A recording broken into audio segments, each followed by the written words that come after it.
Janji komika Pandji Pragiwaksono untuk tidak menghindar dari panggilan polisi benar-benar terrealisasi. Pagi tadi komika tayangan Mensrea itu memenuhi panggilan pemeriksaan di Polda Metro Jaya.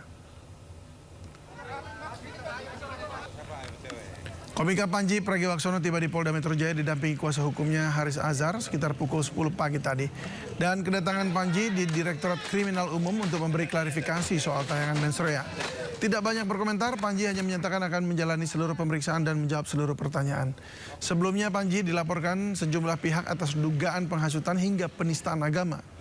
Pemeriksaan Pandji diperkirakan berlangsung hingga sore ini.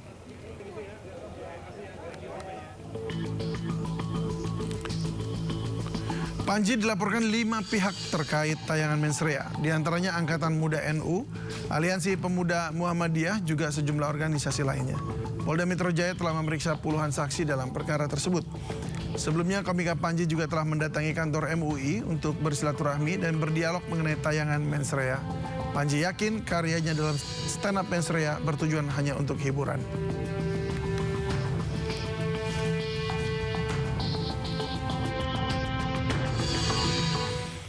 Ya, sudah ada Ismalia Medasari di Polda Metro Jaya. Apa informasi terkini seputar pemeriksaan Pandji?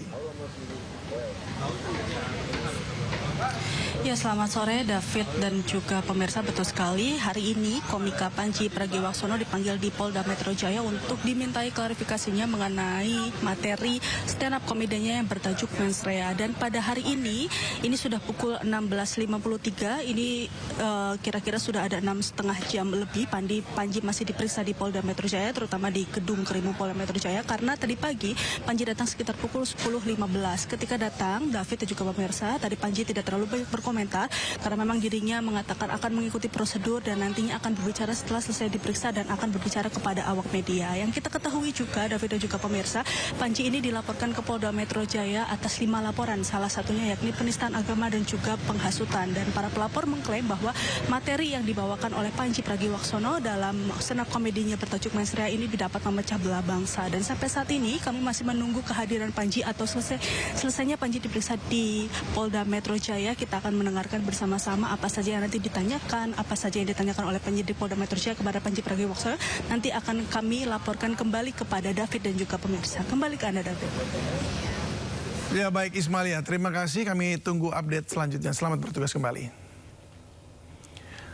Pemirsa, 2 orang anak pemuka agama ditetapkan sebagai tersangka kasus pelecehan di Bangkalan, Jawa Timur. Keduanya juga terlibat dalam kasus penyekapan salah satu korban.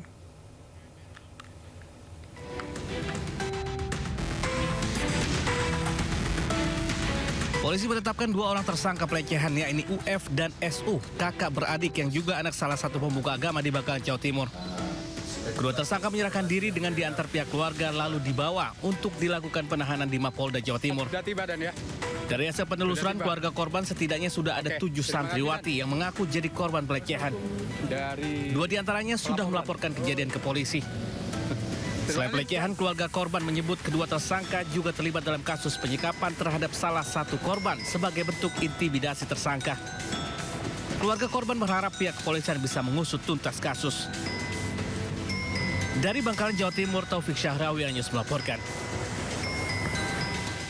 Sampah mulai kembali memenuhi perairan di dekat pemukiman nelayan Marunda Kepu, Cilincing, Jakarta Utara. Sampah membuat nelayan resah karena membuat baling-baling perahu rusak dan tangkapan ikan berkurang.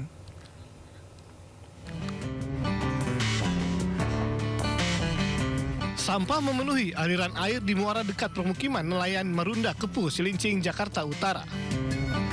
Sampah yang didominasi enceng gondok dan sampah plastik ini menutupi sebagian perahu milik nelayan.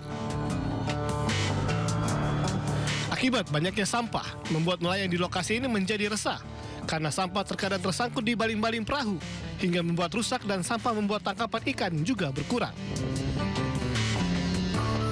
Waduh, sangat meresahkan ya. Di Jakarta ini, terusnya di BKT ini sangat meresahkan karena sampah itu mengganggu sekali. Kadang-kadang kita mau mancing keluar ya, bolang-baling itu bisa nyangkut dan bisa patah. Kalau posisinya dekat-dekat sini sih masih mending ya. Kadang-kadang kalau suka tengah laut kita agak susah juga. Terus jaring pula. Sementara itu, Sudin Lingkungan Hidup Kepulauan Seribu terus berusaha membersihkan sampah di Marunda Kepuh ini. Namun karena keterbatasan personil, pembersihan menjadi tidak maksimal. Ya itu pakai alat ekspalator. Nah terus ya personilnya paling ada 3 orang, 4 orang, jadi kurang ini. Oke. Ya, kalau memang sampahnya banyak ya mengganggu buat nelayan pergi nyari ikan gitu. Jadi ya makanya saya bersihin terus tiap hari itu pakai alat ekspalator. Dalam sehari, sampah yang diangkut di kawasan ini mencapai 4 hingga 5 ton. Saat musim angin barat, sampah terbawa dari sejumlah sungai yang bermuara di Marunda Kepuh dan laut. Dari Jakarta, Sofyan Firdaus, iNews melaporkan. Dapur Satuan Pelayanan Pemenuhan Gizi atau SPPG meledak di Desa Kerajaan, Kabupaten Banyumas, Jawa Tengah. Akibat ledakan tersebut, 10 orang terluka.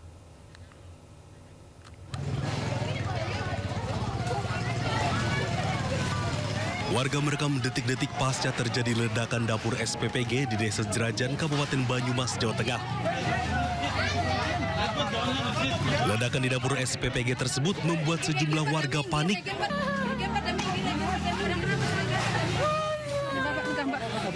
Sementara ledakan ini membuat dapur MBG berantakan di bagian dalam.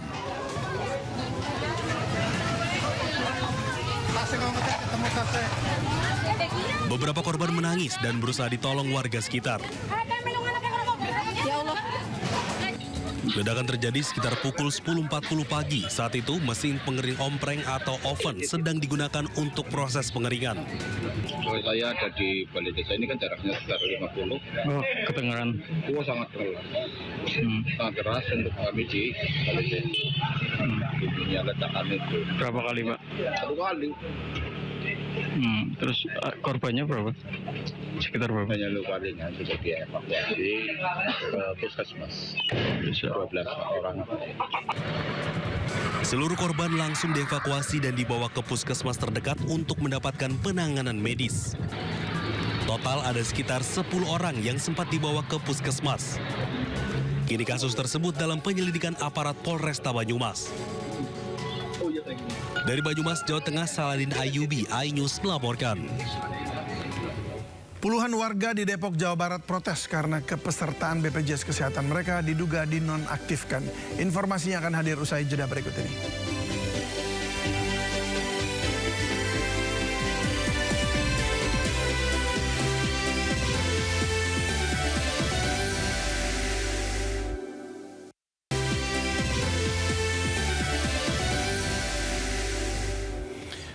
Menteri Koordinator Bidang Pemberdayaan Masyarakat Muhaimin Iskandar memastikan program pemutihan tunggakan iuran BPJS Kesehatan akan dilakukan dalam waktu dekat.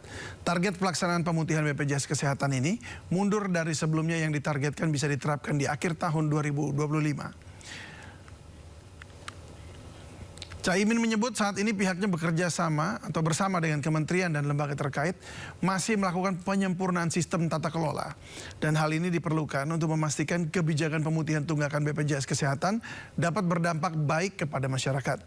Terkait kebutuhan anggaran pelaksanaan program yang mencapai 20 triliun rupiah, Caimin memastikan pemerintah masih perlu melakukan pemeriksaan lebih lanjut. Penyempurnaan sistem tata kelolanya sehingga pelaksanaannya betul-betul efektif, tidak ada moral hazard ya, kesalahan ataupun dinikmati orang yang tidak yang ingin meraup keuntungan. Targetnya sebelumnya kan akhir tahun, Gus. Berarti mundur. Ya, awal tahun ini.